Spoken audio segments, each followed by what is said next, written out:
عم في عيونهم تقولي ساكنه بحاره يهود يا الله. لك حصه لحمه ما اجتني، صار لي من الصبح ناطره، لك جهزت العده كلها بس نعطتني اللحمه وانا ناطره. لك حاره يهود مو هيك، شو هاد عم تضربهم؟ يا ام سردار. نعم ابو سردار، خير شو في؟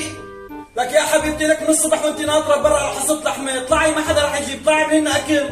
يعني يا ابو سردار الله وقتك، عم بستنى حصه اللحمه لتجيني. ماشي يا ام سردار، خليك عم تستني تحت، ان شاء الله ما تجيكي حصه لحمه ولا تطبخي ولا طبخه اليوم. وينك ياسمين؟ نعم بابا، خير شو في؟ بنتي حبيبتي الله يرضى عليك، لفي لنا كم رغيف زعتر خلينا ناكل نسند هالجوعه. ليش وين امي تعمل لك اكل؟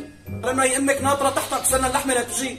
يا علينا هي واللحمه، خلاص امسكوا يا اخوي سردار احسن خروف اذبحوه وكلوا لحمه. مهضومه كثير بنتي، نالي اعملي لي اكل احسن ما اجي عفسك. ماشي بابا، امرك رايحه.